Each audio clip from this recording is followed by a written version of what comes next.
अस्सलाम अलैकुम दोस्तों। हजरत अमीर मुआविया रज़ियल्लाहु ताला अन्हो की विशाल के बाद आपके बेटे यजीद को खिलाफत मिल जाती है। यजीद एक बदतरीन और बदबख्त शैतान था, शराबी था, जानी था। यजीद को जब खिलाफत मिली तो यजीद समझ गया कि मेरी खिलाफत को हजरत इमाम हुसैन रज़ियल्लाहु ताला अन्हो कभी कबूल नहीं करेंगे। इसलिए यजीद मदीना मुनव्वरा के गवर्नर वलीद बिन उतबा को खत लिखा कि हुसैन इब्ने अली, अब्दुल्ला इब्ने उमर और अब्दुल्ला इब्ने जुबैर रज़ियल्लाहु ताला अन्हो को कहो कि मेरी बैत को माने, और अगर वो बात ना माने तो उन पर जुल्मो सितम करना। हजरत इमाम हुसैन रज़ियल्लाहु ताला अन्हो ने यजीद की बैत करने से इनकार कर दिया, क्योंकि यजीद आपके नज़दीक मुसलमानों के इमामत और खिलाफत के लायक नहीं था, क्योंकि आप जानते थे यजीद फासिको फाजिर था, जानी था, शराबी था और जालिम था। इमाम हुसैन रज़ियल्लाहु ताला अन्हो मदीना शरीफ छोड़कर मक्का शरीफ तशरीफ ले आए। अब आपको मक्का शरीफ में कूफियों के ढेर सारे खत आने लगे। उन खातों में लिखा हुआ था, ए इमाम हुसैन, आप कूफा तशरीफ ले आइए, यहाँ पर यजीद का जुल्मो सितम बढ़ता चला जा रहा है, हम आपसे ही बैत करेंगे, यजीद की बैत हमें हरगिज कबूल नहीं है।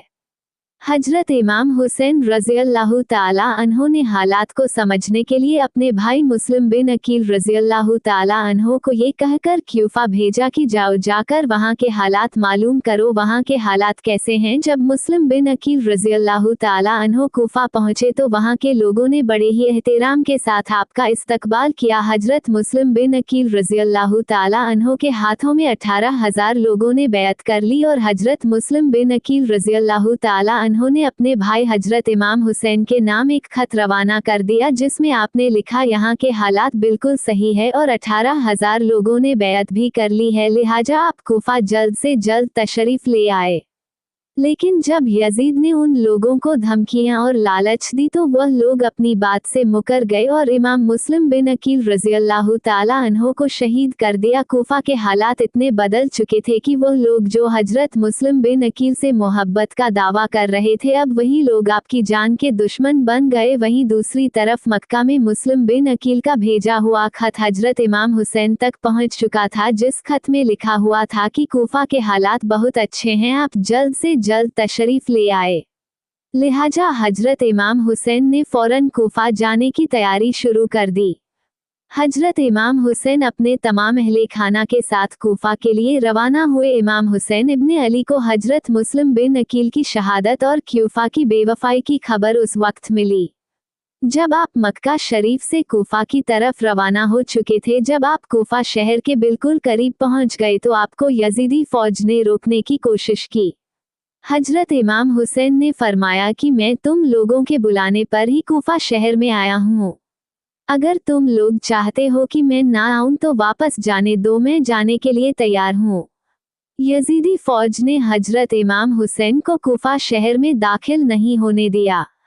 लिहाजा हजरत इमाम हुसैन अपने पूरे काफिले के साथ अपना रास्ता बदल लिए। चलते चलते जब आप एक चटियल मैदान में पहुंच गए तो आपने एक शख्स से सवाल किया कि यह कौन सी जगह है।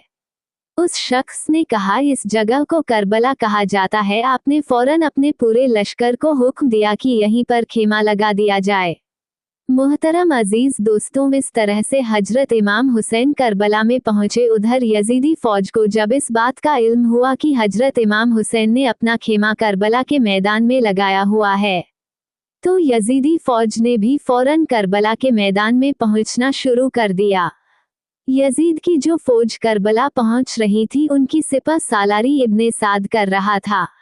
हजरत इमाम हुसैन ने इब्ने साद से कहा कि या तो तुम मुझे यजीद के पास ले चलो या फिर मुझे अपने शहर मक्का वापस जाने दो। लेकिन इब्ने साद इन दोनों बातों में से कोई भी बात नहीं मानी और वो आपको बैत करने पर मजबूर करता रहा।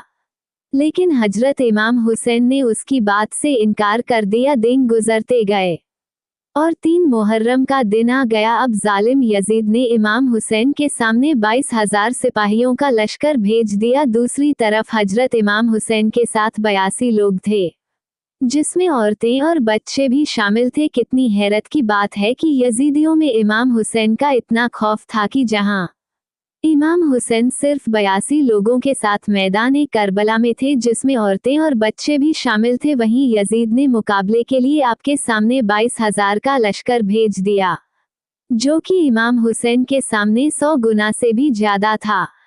इमाम हुसैन के सामने यजीदी फौज के हौसले पस्त हो गए और उन लोगों में से किसी में भी इतनी हिम्मत नहीं थी कि वो हजरत इमाम हुसैन से मुकाबला कर सके। आखिरकार उन्होंने यह फैसला किया कि अगर इमाम हुसैन को हराना है तो उनका पानी बंद करना पड़ेगा, तभी इनका मुकाबला किया जा सकता है। दिन गुजरते गए और 7 मुहर्रम का दिन आ गया और 7 मुहर्रम को ही यजीदी फौज ने इमाम हुसैन के काफिले वालों पर पानी बंद कर दिया। आपको बताते चलें कि करबला के मैदान में पानी का कोई भी इंतजाम नहीं था सिवाय नहरे फुरात के, लेकिन 7 मुहर्रम के दिन नहरे फुरात का पानी भी हजरत इमाम हुसैन के खेमे वाले लोगों के लिए बंद कर दिया गया। हजरत इमाम हुसैन और उनके साथ मौजूद तमाम नौजवान लोग तो इस प्यास को बर्दाश्त करते रहे, लेकिन छोटे छोटे बच्चे और औरतों का प्यास की वजह से बुरा हाल हो चुका था। फौज यजीद जो चारों तरफ से इमाम हुसैन के घर वाले और तमाम साथियों को घेरे हुए थी, उन्होंने ये तय किया कि अब 9 मुहर्रम के दिन इमाम हुसैन को कत्ल कर दिया जाए। माज़ल्लाह। हजरत इमाम हुसैन ने हजरत अब्बास रज़ियल्लाहु ताला अन्हो से कहा, अब्बास जाओ यजीदी फौज के पास और उनसे कहो हमें एक रात अल्लाह की इबादत करने के लिए दी जाए। जब हजरत अब्बास ने यजीदी फौज से एक रात की मोहलत के लिए कहा तो उन लोगों ने आपकी बात मान ली। जब तक 9 मुहर्रम की तारीख आई तब तक हजरत इमाम हुसैन को ये यकीन हो चुका था कि यजीद की फौज का मकसद सिर्फ और सिर्फ मुझे शहीद करना है। इसके अलावा यजीद और कुछ भी करने के लिए तैयार नहीं है। इसलिए हजरत इमाम हुसैन ने 9 मुहर्रम की रात में अपने तमाम खेमे वालों को एक जगह पर इकट्ठा किया और आपने कहा कि यह बात तो तय हो चुकी है, यहाँ पर मौजूद सभी लोग 1-2 दिन के अंदर शहीद कर दिए जाएंगे, इसलिए यहाँ मौजूद आप में से जो भी वापस लौटना चाहते हैं वो लौट जाएं। हजरत इमाम हुसैन ने फौरन खेमे में जल रहे तमाम दियों को बुझवा दिया और अंधेरा करवा दिया था ताकि जो भी जाना चाहे वो चला जाए। थोड़ी देर बाद जब दियों को दोबारा जलाया गया तो सारे के सारे लोग बैठे आंसू बहा रहे थे, यानी कोई भी हजरत इमाम हुसैन को छोड़कर जाने के लिए तैयार नहीं था।